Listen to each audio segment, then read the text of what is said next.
don't think that Twitch would have put out an official statement if that clip wasn't posted and going viral. And even after the fact that that clip was posted and going viral, as far as I know, the other people who had meet and greets today were not reached out to ask if they wanted extra security or if they even wanted to cancel their meet and greet. Like, wow. Maybe some people were, but I know for a fact Extra Emily wasn't.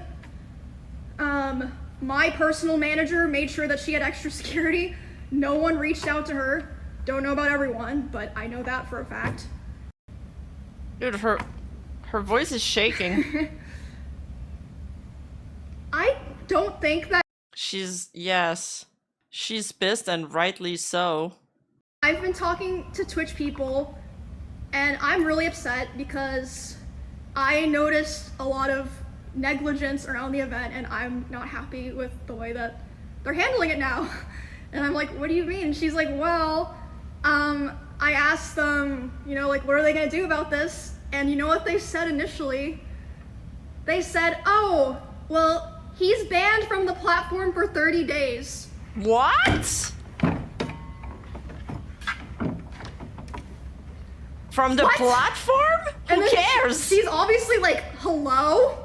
Like, that needs to be indefinite. What the fuck are you talking about? Also, that's like nothing to do with anything. No one gives a fuck if he's banned on Twitch or not. Like, we're talking about the convention here. So they changed it to indefinite. Takes an hour for that to happen, by the way. These two people are the head of security for Amazon and the head of risk for Twitch.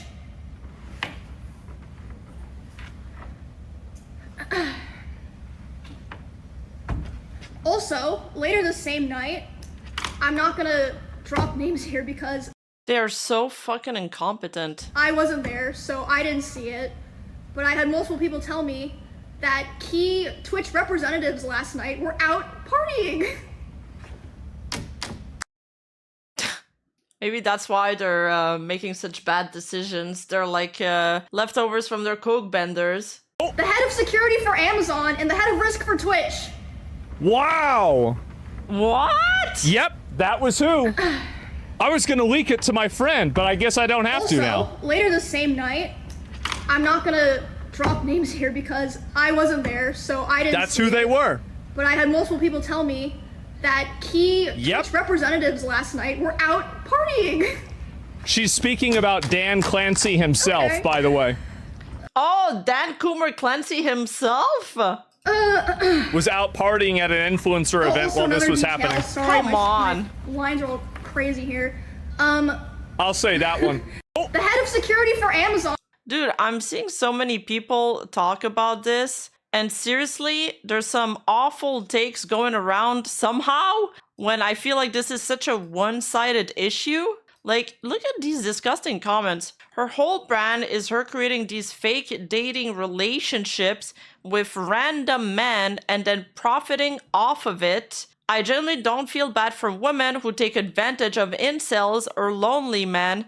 They are the crazy type of man who would violate you. Lol. How to say you have sub IQ without saying you have like sub minus 1 IQ. Mr. Elijah over here with the big brain take. Sarcasm, by the way. This is so fucking dumb. What does she do? She's really pretty. She wears cosplays. She has, you know, boobs that are shown, that used to be shown more on stream before, but not anymore. She's very tomboyish and she talks very normally. She's not flirty when she's on stream. She's not doing the girlfriend experience thing. She's just a beautiful woman. This is like the take where like girls go out in miniskirts and these dudes say that they were asking for it. Well, shut the fuck up. Finding a way to blame someone for other people's problems, way to dodge accountability. True. And look at these 118 trained fucking monkeys liking this comment and seal clapping like idiots. Or do they just have an anime avatar? Oh no, someone almost kissed her. Dude, he grabbed her and kissed her as she's trying to push him away while screaming. What the fuck are we talking about here? A fucking kissing attempt is now considered sexual assault? Yes, it is actually. Yes, it is. That's exactly the definition of it. You're so fucking deprived of any sort of physical of psychical and emotional love that you now consider a kissing attempt being essay. I think you're the one that's deprived of these things and a brain. You could add that to your list if you think that this isn't essay. Somebody's forcing themselves on you. Dude, that's disgusting. What are you supposed to do after that? You want to disinfect your entire mouth and you can't put Purell in there. And it's like, if that guy would have kept going, by the way, who knows what else he would have done if he believes that he's allowed to do this, if her security wouldn't have come and stopped him, because she had another security, by the way, at that event, although they did ban her initial security guard because he restrained somebody's arms like a prior year. So TwitchCon banned that security guard, and now she had another one there. Yeah, I'll just show the OG clip. She had another one there that stepped in and stopped. And like in one of her statements, she says that the Twitch security didn't do anything. Like when I first saw this clip, I thought these were Twitch staff, but it wasn't. It was her own personal security. Yeah, banned for doing his job.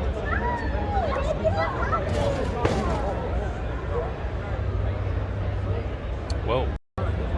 Crazy. Look, what the fuck? Whoa. Emiru drops the statement. She says, "Hello everyone, I'm okay and thank you all for the kind messages. Sorry I cannot respond to them all. Yesterday, a man who assaulted me was allowed to cross multiple barriers at TwitchCon and even in front of another creator's meet and greet to grab me and my face and to try to kiss me. Fortunately, he wasn't able to, but a lot of people have pointed out it could have been a lot worse. I'm obviously shaken up by what happened, and it's not the first time I've dealt with something like this, but to tell you honestly, I am a lot more hurt and upset by how Twitch handled it during and after the fact. Like I said, I don't understand how he was allowed to make it to me in the first place. The security in the clip where reacts in is my own security. It's true that my favorite and usual security guard was banned for holding a stalker's arm to bring him to police at a past TwitchCon, which is what you're supposed to do with a stalker, by the way. And like this one that they let walk away, and I'm going to show that in the next clip. However, there was at least 3 or 4 other TwitchCon security staff in the area who did not react and let the guy walk away. As you can see in the clip, since they don't even appear in the frame, lol.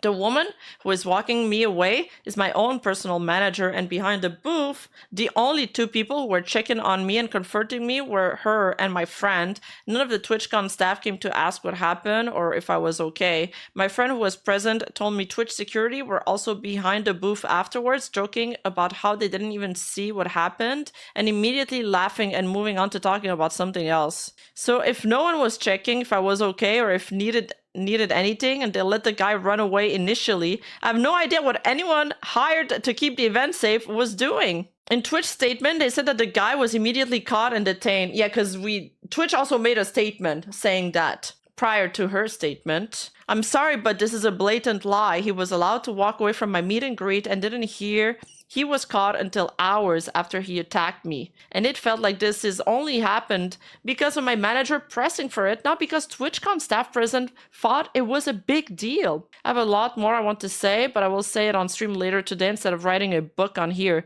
Thank you guys again. Sorry you all had to see that. This is definitely my last TwitchCon, and it saddens me to say as a 10-year off and on attendee of TwitchCon, I think other creators should seriously consider not attending in the future. I did not feel cared for or protected, even bringing my own security and staff. I can't imagine how creators without those options would feel. Stay safe, y'all. Everything is going to be okay. Like, this is so crazy. Do you guys remember this? This is the same event where this girl like broke her back a few years ago because Twitch staff made her like jump into these foams. The tiniest layer of foam they could have on the floor. Yeah, that ball pit. Yes. I got a hashtag give it back. So seeing meet and greet was pretty cool though. That was fun. Saw the homies back there. Dude, I can't imagine what Joe's doing. Wait, is the guy with the plate shirt? Yeah, I got a hashtag give it back. He's just walking around. This guy here. Seeing meet and greet was pretty cool though. That was fun. He's walking pretty Saw fast. the homies back there. Dude, I can't imagine what Joe's doing. doing this whole time. Dude has been chilling. What the fuck? There's another tweet I QRT'd. Oh, here. It's that guy here with the plate shirt again.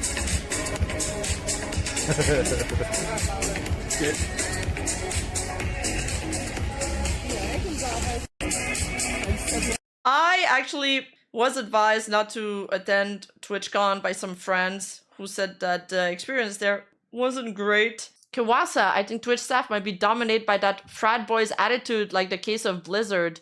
Yes, people like MTD and Gunrun probably. Yeah, the drinks get spiked all the time there. People get assaulted left and right. Do you remember that post from Ammunition where she like showed a partner's party like table cups and they were all like uncovered?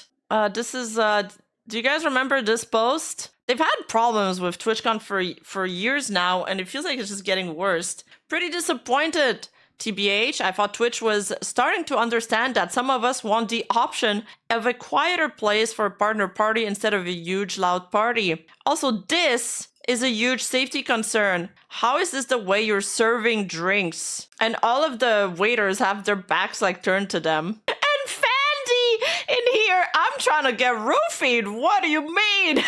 Free drugs. Hey, you, don't forget to like and subscribe and hit that bell button, and I'll see you in the next video.